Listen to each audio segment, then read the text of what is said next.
12th one, ഭിന്നങ്ങൾ ഭാരതത്തിൽ BC 500 എഴുതിയെന്ന് കരുതപ്പെടുന്ന സുൽഭസൂത്രങ്ങളിൽ ഭിന്നങ്ങൾ ഉപയോഗിച്ച് പ്രശ്നങ്ങൾക്ക് പരിഹാരം കണ്ടതായി കണക്കാക്കപ്പെടുന്നു.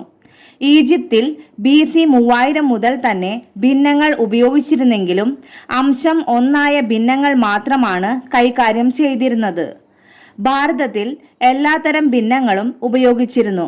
12ാം നൂറ്റാണ്ടിൽ ജീവിച്ചിരുന്ന ഭാസ്കരാചാര്യരുടെ ലീലാവതിയിൽ നിരവധി ഗണിത പ്രശ്നങ്ങളിൽ ഭിന്നസംഖ്യകൾ ഉപയോഗിച്ചിട്ടുണ്ട്. 13th വൺ, ബ്രഹ്മസ്ഫുട സിദ്ധാന്തം രചിച്ചത് ബ്രഹ്മഗുപ്തൻ. 14th വൺ, ഗണിത സാര സംഗ്രഹത്തിന്റെ കർത്താവ് മഹാവീരൻ. 15th വൺ, ഈജിപ്തിന്റെ ഭിന്നങ്ങൾ. BC 3200 മുതൽ തന്നെ ഈജിപ്തിൽ ഭിന്നങ്ങളെ പ്രത്യേക ലിപികൾ ഉപയോഗിച്ച് എഴുതിയിരുന്നു. അംശം 1 ഭിന്നകങ്ങളാണ് അവർ പൊതുവെ ഉപയോഗിച്ചിരുന്നത്. കൂടാതെ 2/3 3/4 ഉപയോഗിച്ചിരുന്നതായി കാണാം.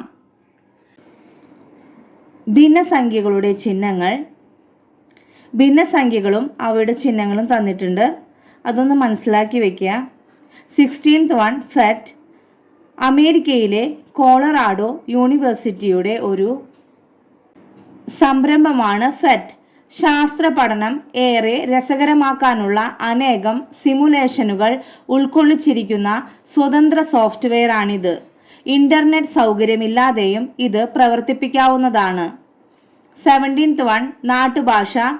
1/4 കാൽ, 1/2 അര, 3/4 മുക്കാൽ, 1/8 അരക്കാൽ, 1/16 മഹാണി. 18th one, J fraction lab. ഭിന്നങ്ങൾ രൂപീകരിക്കാനും അവയെ വിശദീകരിക്കാനും സഹായകമായ ഒരു സ്വതന്ത്ര സോഫ്റ്റ്വെയർ ആണ് J fraction lab. 19th one, 1 kilogram 1000 gram, 1 litre 1000 millilitre, 1 metre 100 centimetre, 1 രൂപ 100 പൈസ. 20th വൺ, 1 ഗ്രാം 1 കിലോഗ്രാമിൻ്റെ എത്ര ഭാഗമാണ്? 1/1000 ഭാഗമാണ്. 21, 1 സെന്റിമീറ്റർ നീളം 1 മീറ്റർ നീളത്തിൻ്റെ 1/100 ഭാഗമാണ്. 22, 1 മില്ലിമീറ്റർ നീളം 1 സെന്റിമീറ്ററിൻ്റെ 1/10 ഭാഗമാണ്. 23, 1 മില്ലി ലിറ്റർ 1 ലിറ്ററിൻ്റെ 1/1000 ഭാഗമാണ്.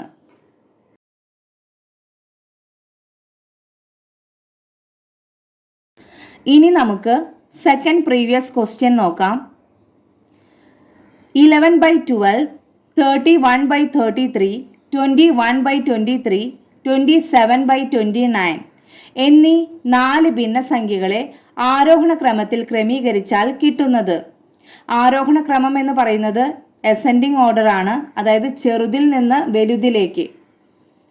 Option A 21/23, 11/12, 27/29, 31/33.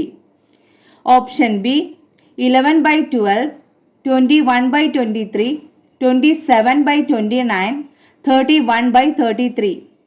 Option C 27/29, 21/23, 31/33, 11/12. Option D 31/33, 11/12, 27/29, 21/23. ഇതിലെ ആദ്യത്തെ ഭിന്നസംഖ്യ എടുക്കുക, 11/12. ഇതിലെ 11നെ 12 കൊണ്ട് ഹരിക്കുക. ഇവിടെ ഞാൻ ഹരിച്ച് കാണിച്ചിട്ടുണ്ട്.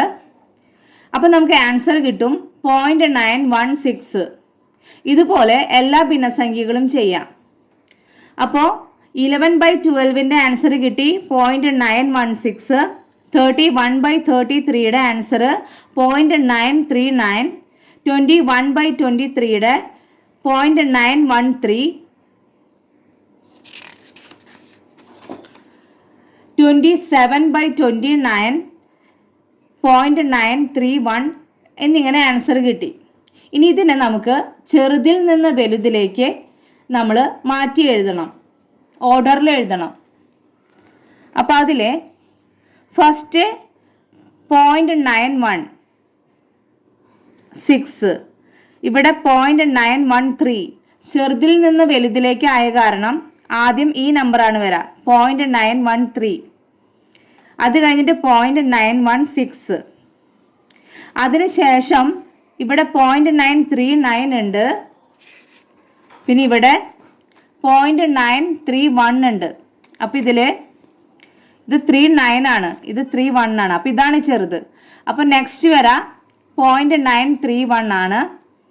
അത് കഴിഞ്ഞ് ലാസ്റ്റ് വരുന്ന നമ്പറാണ് 0.939.